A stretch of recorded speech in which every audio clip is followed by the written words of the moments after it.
তো বন্ধুরা, আজকে আমি আরেকটি নতুন গল্প বলবো। গল্প ঠিক না, এটাও আমার জীবনের সাথে রিলেটেড একটি ভিডিও। তো ঈশ্বরের প্রতি ভক্তি, বিশ্বাস, ভরসা, সমর্পণ এগুলো থাকলে যে সত্যি ঈশ্বর যে আমাদের ডাকে সাড়া দেন, সে নিয়ে একটি ঘটনা আমি আপনাদের সাথে শেয়ার করব। আমি আপনাদের এর আগেও বলেছি যে আমি নৃসিংহদেবকে ভীষণ মানি। তো সেই নৃসিংহদেবের পুজো কিন্তু আমার যিনি দাদু ছিলেন তিনি কিন্তু সেই পুজোটি প্রতিষ্ঠা করে গিয়েছিলেন আমাদের বাড়িতে। তো প্রতি বছর জ্যৈষ্ঠ মাসে কিন্তু বেশিরভাগ ক্ষেত্রে ওটা জ্যৈষ্ঠ মাসের সময়েই কিন্তু পুজোটি হয়। তো সেই সময় কিন্তু পুজো হয়। আর ছোট্ট থেকে আমার গ্রামের বাড়ি থেকে যখন আমরা আমার পড়াশোনার জন্য অন্যত্র চলে গিয়েছিলাম, তারপরেও কিন্তু পুজোটা যেহেতু আমাদের গ্রামের বাড়িতেই হয়, ছোট থেকে আমি কিন্তু কোনোদিনও ওই পুজোটি অফ দিইনি। তো পুজোতে কিন্তু এটা আমার মাস্ট যে আমি পুজোতে যাবই। তো একবার হয়েছিল কি, যে পুজোতে গেছিলাম আর আমাদের নাচের রিহার্সাল ছিল, লাস্ট রিহার্সাল। ওই রিহার্সালটা ম্যাডাম বলেই দিয়েছিলেন যে ওই রিহার্সালটা না করলে কিন্তু স্টেজে পারফর্ম করতে উনি আমাদের দেবেন না। তো আমি মনে করেছিলাম যে কোনো ব্যাপার না, ম্যাডাম বলছে ও পারফর্ম করে দেবো, পারবো, কোনো অসুবিধে নেই।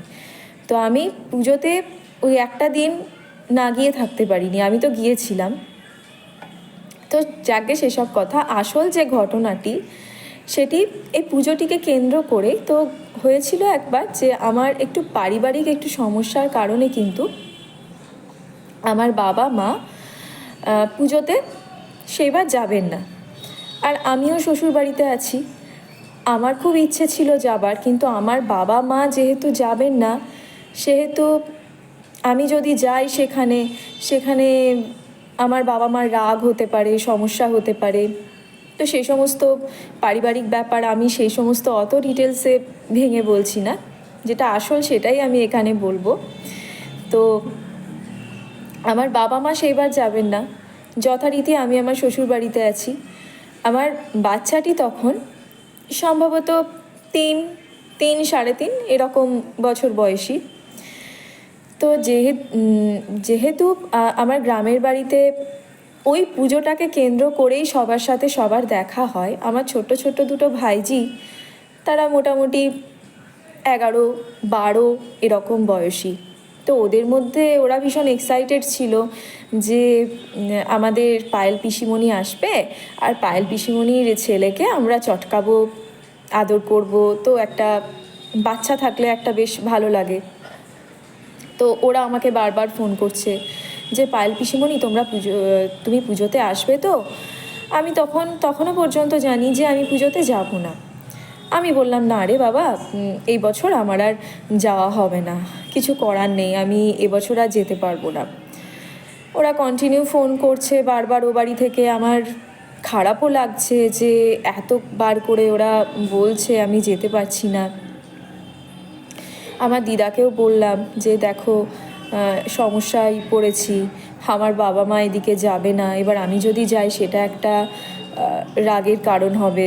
তো যাই হোক, তো তারপর কি হলো, যেদিন পুজোটা যেদিন হবে সেদিন আমার বাবা আমায় হঠাৎ করে ফোন করছে।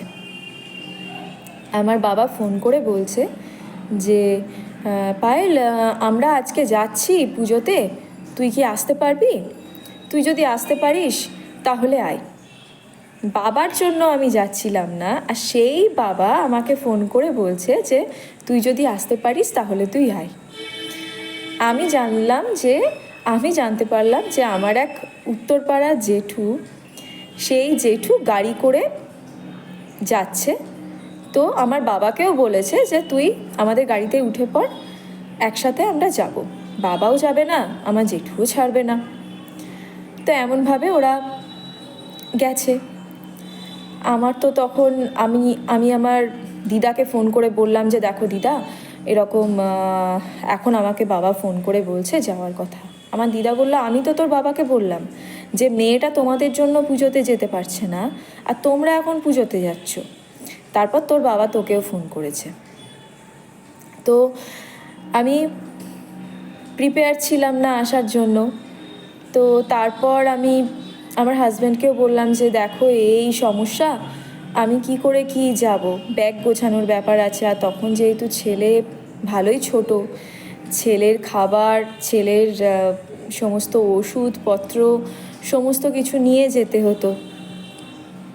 তো আমার হাজব্যান্ডকে বললাম তুমি কি পারবে আমাকে নিয়ে যেতে, কারণ বড় ব্যাগ নিয়ে ছেলে নিয়ে আমি তো যেতে পারবো না, তো একা যেতে পারবো না। তো আমার হাজব্যান্ড বলল যে আমি তো যেতে পারবো না।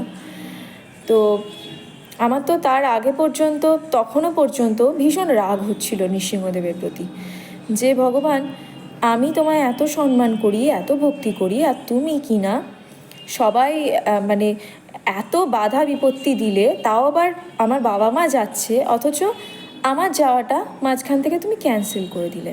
যাক, ভালোই হলো, তুমি আমাকে চাইছো না, ঠিক আছে, আমি যাব না। খুব দুঃখ হচ্ছিল, সত্যি বলছি, ভীষণ খারাপ লাগছিল আমার।